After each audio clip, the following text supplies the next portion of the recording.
waga tomo Natsuki Subaru. Dude, JuliSuba is too real. Isekai Subaru, the bromance is powerful, the banter and dynamic is incredible, and the rivalry is real.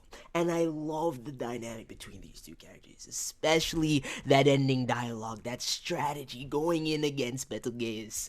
Dude, using Nect to see the unseen hands through Subaru's eyes, closing his eyes and trusting wholeheartedly in the man's vision, and going in this combination attack amongst the hillside that is iconic in terms of episode 7, dude.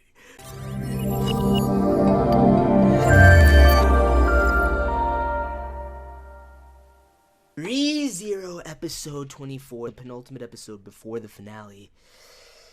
Amazing episode. Now you're gonna probably see the video and you're gonna be like, this is a short review time-wise, you know, in comparison to your other ReZero reviews. What's up? This week, I didn't really feel the need to go too in-depth with this episode. There is a lot in this episode to parse out, but I did talk about a lot of it in the live reaction, so if you haven't seen that, that'll be linked below. And similarly, if you haven't seen the Betelgeuse theory video, because my thoughts on that haven't changed at all after the events of this episode, that'll be linked below as well, and you can go check those out. That eliminates a lot of the stuff that I really want to talk about in this review, but there are some things I want to address.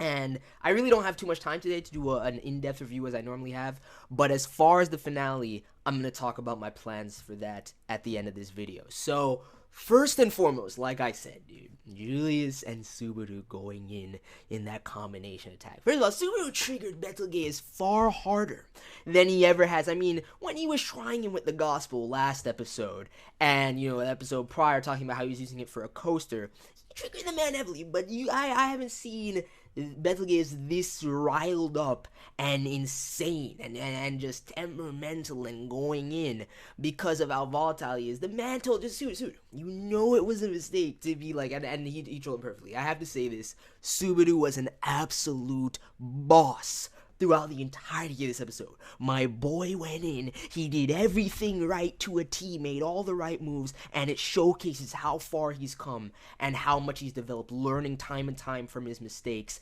and having his tactics and his resolve developed to this point, all while maintaining that same spirit that I love about the character. This is why he's my best boy for the year. Period. This is why I love Natsuki Subaru. But he triggered the band art. He's like, yo, I'm clearly more blessed than you. Me who can see the witch wherever he wants. I forgot you don't have an express pass for that. And Betelgeuse is like, lies. What are you saying? He's like, we're so close. She's even grabbed my heart a couple of times. I was like, yo, strange. And then the man starts taking to the skies, riding on the unseen hands on some magic carpet. So I'm just like, wait a second. Why did I never think about this application? It's crazy because to everybody else that can't actually see the hands, it looks like he's just flying like a god. That's like his dude. And it pisses him off so much that through everything that he's doing, Subaru's knowledge and everything that he's accrued up to this point, you know, works in the face of that and works against everything that he's trying to accomplish and do. So, seeing him get triggered time and time again and just how pissed off he got over the course of this episode, at Subaru's words, were amazing. Petrarch, MVP yet again. Petrarch is coming in there with that headbutt, absolutely incredible. Some great moments with Mimi and TV. Ricardo had some jokes here and there. Dude, Otto, man, they brought Otto back. Had him strung up on the log like a pig about to be roasted on the spit or something like that. And of course, he doesn't remember anything that's transpired. He doesn't remember the initial encounter with Subaru or anything like that. And he's just like, yo, what is this? Release me. I'm just like, yo, I'm so happy to have Otto back because Otto never did anything wrong, man. Otto is amazing, and I hope we get to see more of him in the future of ReZero now that he's been brought back into the mix. Now, the biggest thing, before I go back to Betelgeuse, Subaru, and Julius, the biggest thing that I want to talk about is Emilia in this episode, dude. Two things. First of all, if you haven't seen my Emilia Secret Theory crafted video as well, that'll be in the description. A portion, just a small bit, adding and bolstering that, and a lot of people are arguing, yes, it was an obvious fact, a lot of people predicted it, it wasn't just me, but it's a part that works to flesh out my overarching theories on Emilia that much more, and that it is, you know, that Betelgeuse's endgame with the ordeal was in fact, as far as Emilia is concerned, to try and test if she was a possible vessel to transfer Satola's consciousness into. And I called that when I made that video, and even far prior to that, and it's amazing to see that come to fruition and get that bit of information. Similarly to the suggestion from Betelgeuse that Subaru may be Pride, there's no way for us to get that confirmation 100% just based off of those words, but it alludes to that possibility, and that's something else that we brought up in the discussion stream as well, so I thought that was cool. I mean, we already got that in episode 22, but more of it in this episode continues to bolster that idea, but Subaru talking down in the face of it was amazing. But anyway, going back to Emilia, dude, so much love in this episode, and my heart was warmed immensely, because that dialogue between her and Puck, where she was like, what should I do? How can I be better to everyone and have them be better to me, dude? I'm just like, dude, this is why she's my goddess, dude. This is why, as much as I love Rem, and as much of a goddess as Rem is, this is why Emilia maintains her tie with Rem at number 1. This is why I can't put one above the other, because think about how precious and incredible that is, and that mindset is, that after all the persecution and everything, the trials that she's had to surmount and overcome, all she wants to do is do her best, you know, for other people. She wants everybody else to be happy. She wants to work her hardest to ensure that. And at the same time, what is for her, what's more important is everybody else's happiness and well-being. But at the same time, she is genuinely and deeply concerned about how everybody, you know, perceives her, and it would accept her in her own state of being as well. And while she puts everybody else above herself, she wants to know how, just desperately wanting to be acknowledged and accepted, and for people to think better of her. And I'm just like, so much love, dude. Absolutely. So when Petra, which I said it last week, Petra is amazing for being the only one concerned about EMT. When she comes up and the rest of the children of the village extend their hand to her and want to ride in the carriage with her, just seeing the emotion that she's overcome with, and the words from Subaru yet again, who was in her cloak, you know, having his whole appearance guised, unbeknownst to Emilia that it was actually him.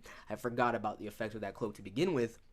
That scene was beautiful to me, dude. As well as the Puck dialogue. Puck is always a boss in every scene that he's in. I love how we got that flash over to Bayako in the library. I think her being there yet again is going to be crucial in the future. Her maintaining her position in her library is going to be crucial, as it has been throughout, as far as kind of setting up that character and what I think she knows and what she doesn't know. But regardless, with that said, I love to see that we finally get to see, after hearing the talk about the mirror Mitya in episode 12, we finally get to see them as you know, even from the beginning, the first arc, and talk about Mitya in general. We finally get to see one, and how it's being used for this communication purpose.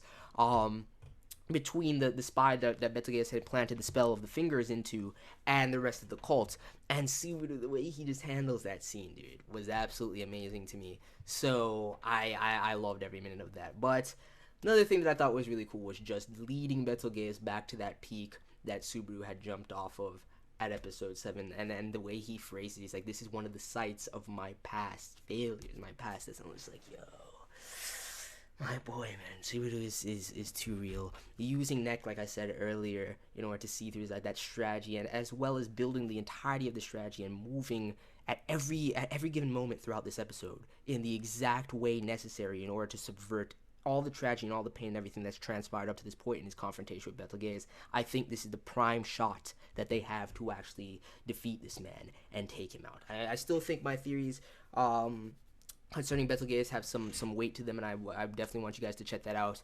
Last thing I want to say, Stape has been throwing out some information out there. If you check out his tweets, definitely follow him on Twitter. He definitely always is commenting on every single episode, giving his perspective, you know, expanding and giving a little bit more information, and Mitra always gives me a little bit more as well.